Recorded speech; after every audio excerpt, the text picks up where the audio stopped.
to another episode of By Kids for Kids Storytime, produced by Audio Visual Education. You can download more episodes of By Kids for Kids Storytime for free. Just search for us on iTunes.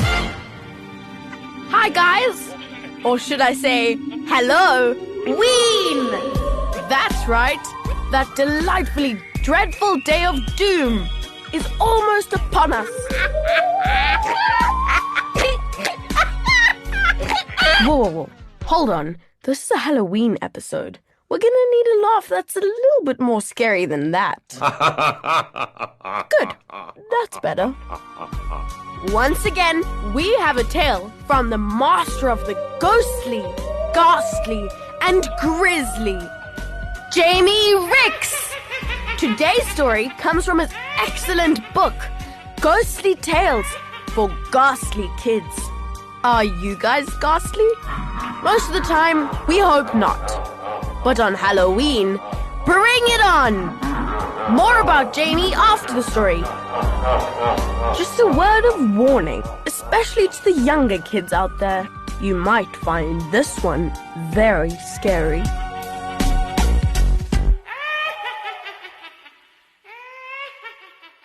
The Locked Door.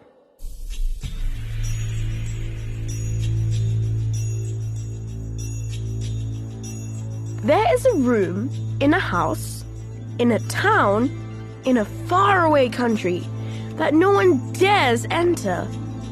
The door has been locked for 75 years, and in that time, no living soul has set foot inside. The sign on the door reads quite simply, "Beware of the ghost." Every night, as the town clock strikes 12, the most spine-chilling scream heralds the start of a ritual that turns the bravest of men into quivering jellyfish. Many have tried to spend the night alone in this house, but few have lived to tell of its secret. Too often, come daybreak, their corpses are found stiff with fear by the window or the front door through which they had been trying to escape. So what is it about this haunting that makes it so terrifying? Is it the heavy hobnailed boots that pace up and down the wooden floorboards all night? Is it the constant wailing and chattering that float through the house and penetrate your sleep? Is it the cries for help? Or the rattling doors? Or perhaps it's the tiny trickle of blood that seeps through the ceiling and drips off the light bulb in the bedroom. I think it's the rhythmical sound of the axe chopping wood. But then, I lost my thumb in a bizarre chainsaw accident, so I wouldn't I? Others say that the noise of the ghost hurling objects around the room would be enough to drive them mad. The truth is that behind that locked door at the top of that house, in that town, in that faraway country, there are noises to terrify everyone. Except perhaps a child, a small, innocent child, too young to understand what lies behind the noises that she is hearing. Matt and Jody came from New Zealand. They had not been married long, but they needed somewhere to live. And as they did not have much money, they were forced to look at cheap houses. Of course, there was no house cheaper in the whole wide world than the one with the locked door. So they bought it. And they lived there happily for 3 years, strangely undisturbed by the noises that came from the locked room. Matt and Jody were both deaf, you see. They could not hear the ghost.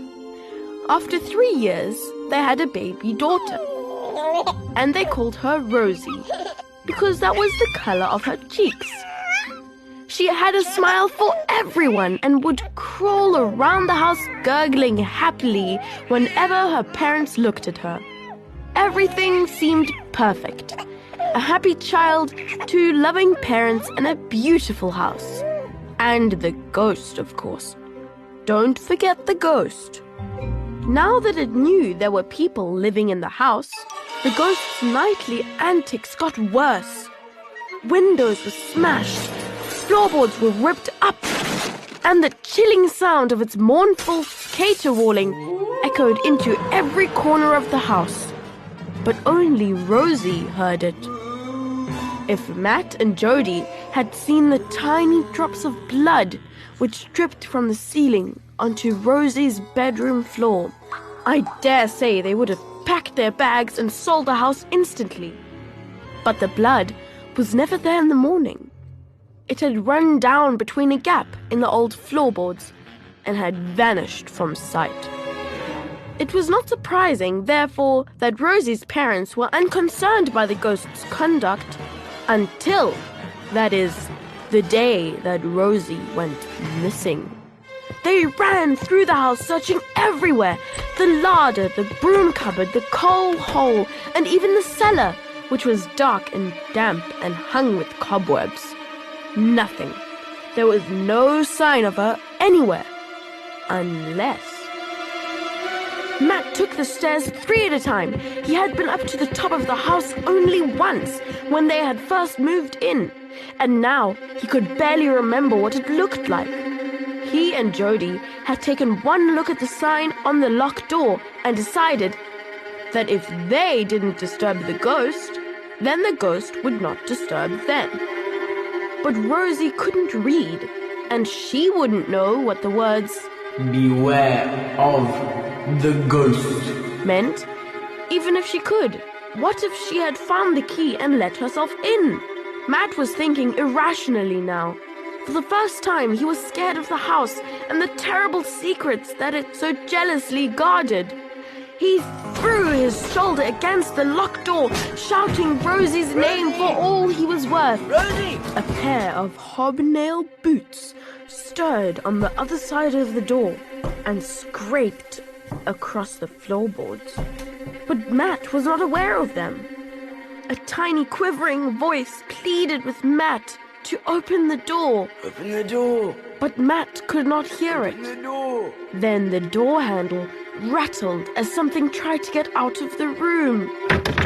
Matt saw that. He took one step backwards. Rosie was in the room. She was trying to escape. Matt charged the door for a second time, but a wall of metal bars suddenly clattered down from above his head and blocked his way.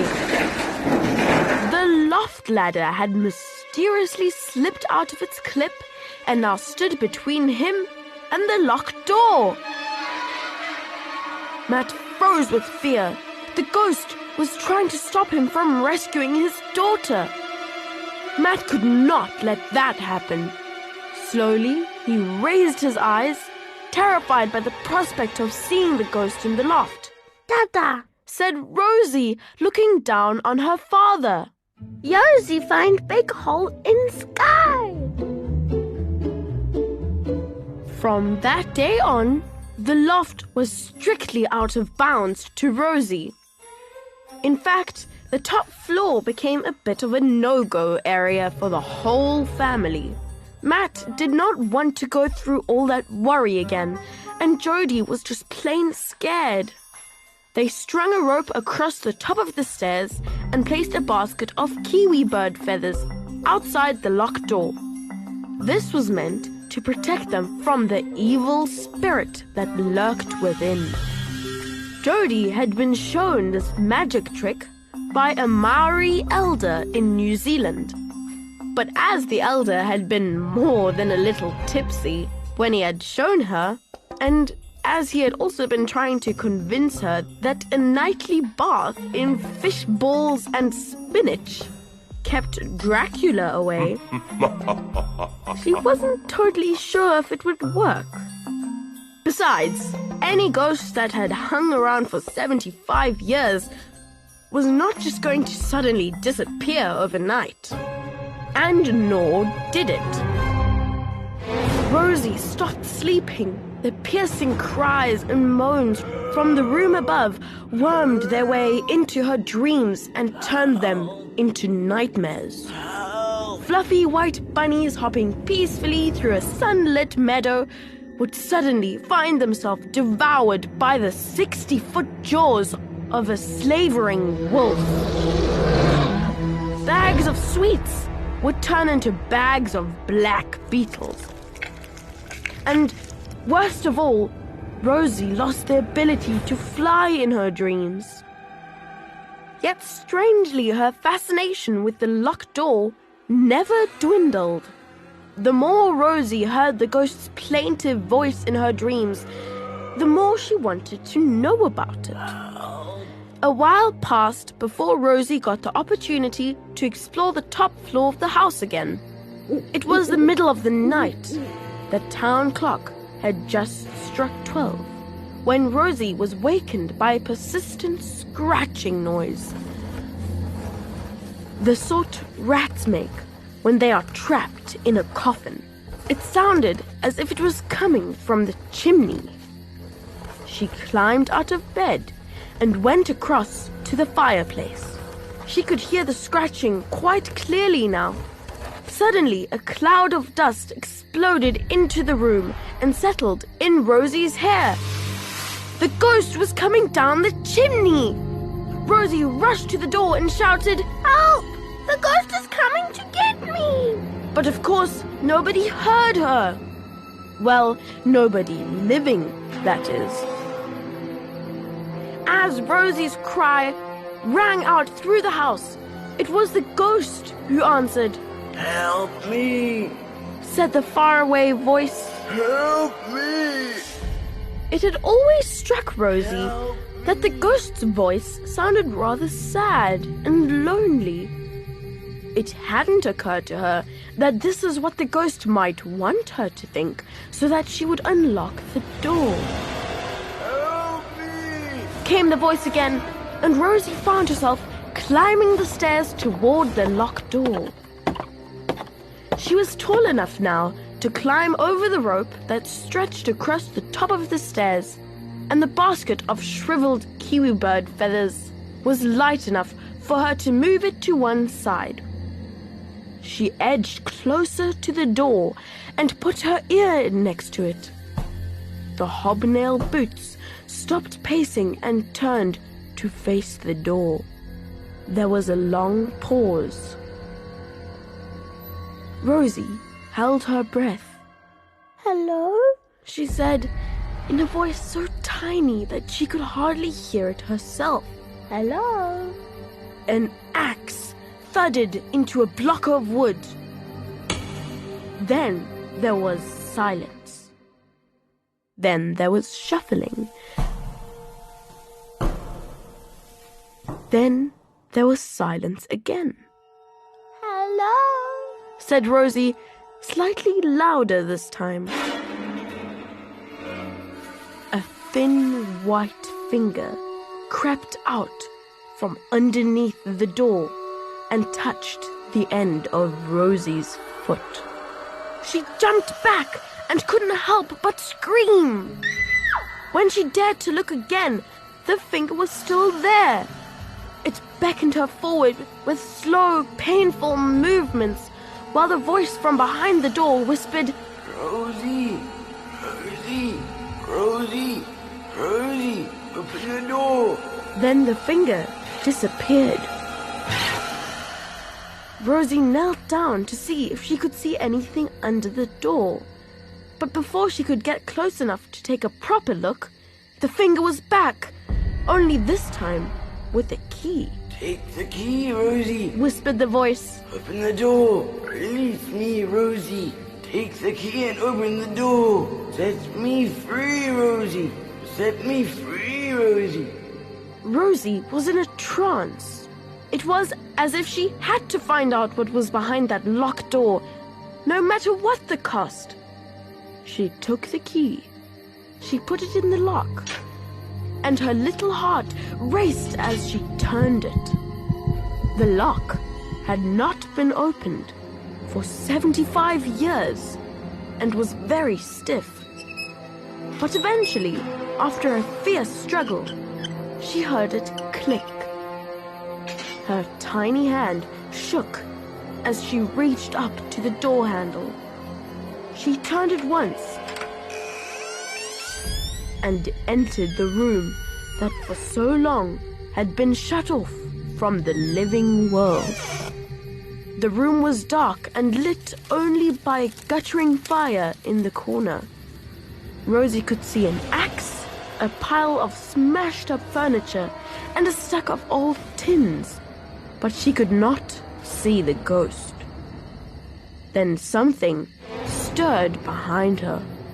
Rosie spun round, expecting to see a 10-foot demon with bloodless eyes and a knife and fork dashing towards her. But instead, she came face to face with a shrunken, crinkly old man with a long white beard that touched the floor.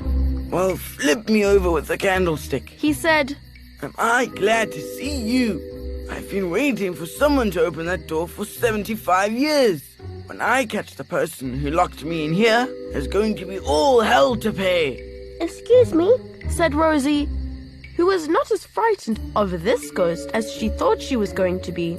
Are you a ghost? Good heavens, no, young lady. Replied the old man. I certainly hope not. Now, do you think we could go down to the kitchen and find something to eat? I'm absolutely famished. So Rosie took the old man downstairs to meet her parents. Imagine Matt and Josie's surprise when they discovered that there had been an old man living behind that locked door all the time, and that they had been too frightened to let him out. Imagine their surprise as well when they realized that they could hear every single word he said. But Rosie told us you made such a terrifying noise, said Jody. Well, wouldn't you after 75 years? It was getting to the point where I thought I was never going to be rescued, said the old man indignantly. And the axe? Added Matt. I had to make firewood somehow, didn't I? Said the old man. But the drops of blood, which dripped from my ceiling, asked Rosie. Where did they come from? Ah, yes. Well, I didn't say I was very good at using the axe. I kept cutting my finger. The old man looked embarrassed, so they didn't question him further. They let him eat his slice of chocolate sponge cake instead. As the old man picked the last cake crumb from out of his beard and licked his bony fingers, Rosie tugged his sleeve. She had been thinking hard for some time. So, how old are you? She said. I'm not sure, replied the old man. About 115. Wow, said Rosie. I've never sat next to anyone who was that old before. She leapt up to sit next to the old man. Instead, she found herself sitting next to an empty chair. There was no old man. So, Ruby, what's so good about ghostly tales for ghastly kids? Well, it's a book of short stories. They're really creepy, but funny as well. Each story is really well written. They kind of pull you along. They're compelling? Yes, exactly. You can't put the book down until you've reached the end of the story. And the ends are always really surprising. He reminds me a lot of Roald Dahl. You all know who he is. His stories are so good that loads of them have even been made into TV shows and audiobooks. At the start of each episode, the narrator says, "Cautionary tales for lovers of Scream." What are cautionary tales? Well, you're meant to learn something from them. If you do something bad, like steal or something utterly revolting will happen to you. Obviously not meant to be taken literally, I think. What age are they for? Well, they can be quite scary and gross. I'd say from 8 and up. Ruby, what do you know about Jamie Ricks? Well, if you go to his website, jamiericks.com, you'll see a picture of him with a dog trying to stick his tongue down Jamie's ear. And Jamie's laughing his head off. Sounds like he's a lot of fun. Exactly, our kind of guy. Where can our listeners find his books? Well, jamiericks.com, that's JAMIERIX.com, and Amazon has some. Also look for the TV series, and I love the audiobooks. The narrator, Nigel Planer, is one of my childhood heroes. Ruby, you're 10 years old. You're still a child. Okay. More stories by Jamie are the Grizzly Tales series. There's Volume 1, Nasty Little Beasts. Volume 2, Gruesome Grown-Ups. Volume 3, The Me Monsters. Volume 4, Freaks of Nature. Volume 5, Terror Time Toys. Volume 6, Blubbers and Sixters. Volume 7, The Naughty Gnomes of No. Volume 8, Super Zeros. Have a grisly, Gruesome, fearsome, ghostly Halloween! Hey guys, if you like this episode, please share it with your friends and family. It is one of the best ways to support BKFK Storytime.